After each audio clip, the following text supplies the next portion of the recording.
नमस्कार, हिंदुस्तान नाउ देख रहे हैं आप और मेरा नाम है तुषार श्योरा। देखिए, चुनाव आयोग ने दो राज्यों में चुनावी तारीखों का ऐलान कर दिया है, झारखंड और महाराष्ट्र। महाराष्ट्र का ओपिनियन पोल हमने आपको दिखाया कि कैसे महाराष्ट्र में इंडिया गठबंधन की सरकार बनती हुई दिखाई दे रही है। एनडीए को हार का सामना करना पड़ सकता है। वही झारखंड में क्या होने वाला है? देखिए, झारखंड में दो चरणों में मतदान है, 13 नवंबर और 20 नवंबर, और 23 नवंबर को चुनावी नतीजे आएंगे। लेकिन सबसे तेज, सबसे सटीक चुनावी नतीजे आप देखेंगे आपके चैनल हिंदुस्तान नाउ पर।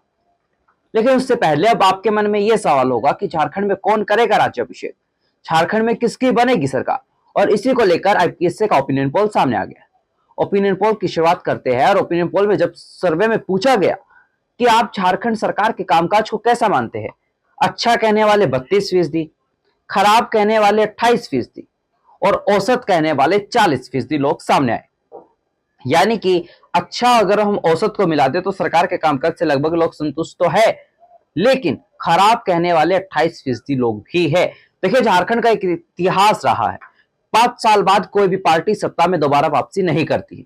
क्या एक बार फिर यही इतिहास दोहराने जा रहा है, या फिर कांग्रेस और जेएमएम का गठबंधन इस इतिहास को तोड़कर, ट्रेंड को तोड़कर कुछ नया करता हुआ, कमाल धमाल करता हुआ दिखाई दे?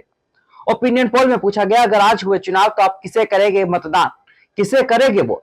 तो अब वो आंकड़ा आप जान लीजिए। बीजेपी गठबंधन के खाते में 40% वोट आने का अनुमान है। वही जेएमएम गठबंधन के खाते में भी 40% वोट आने का अनुमान, और अन्य के खाते में 20% वोट आने का अनुमान। यानी कि अगर वोट शेयर की माने तो दोनों गठबंधनों को बराबरी वोट मिलते हुए दिखाई दे रहे, 40-40%। वही लेकिन अब 2019 विधानसभा चुनाव की बात करें तो दोनों गठबंधनों को 40% से कम वोट मिले थे। यानी कि एक बात स्पष्ट है कि दोनों गठबंधनों को वोट शेयर में फायदा होता हुआ दिखाई दे रहा है।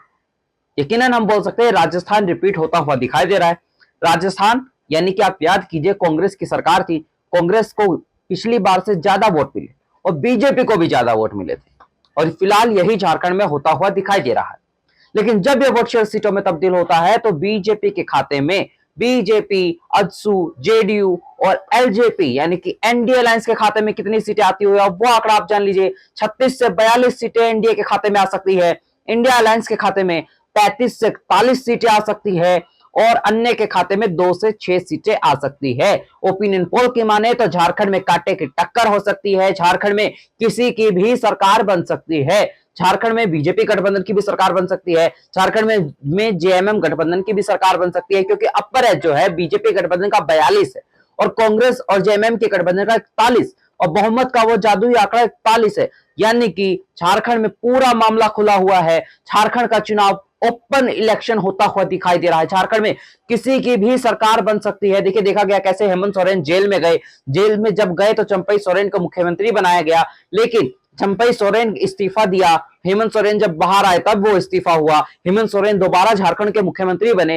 लेकिन उसके बाद झटका जेएमएम और कांग्रेस को तब लगा जब चंपई सोरेन कांग्रेस और जेएमएम का साथ छोड़ बीजेपी में शामिल हो गए, और सरायकेला से अब बीजेपी ने उन्हें चुनावी मैदान में भी उतार दिया है। वही आपको बता दें, बीजेपी की नेता लुइस मरांडी जो है वो जेएमएम के और कांग्रेस के पक्ष में जाते हुए दिखाई दे रहे हैं, उनके कांटेक्ट में है, और हो सकता है वो बीजेपी को तगड़ा झटका दे सकते हैं। ऐसे ही तमाम अपडेट्स के लिए देखते रहिए हिंदुस्तान नाउ।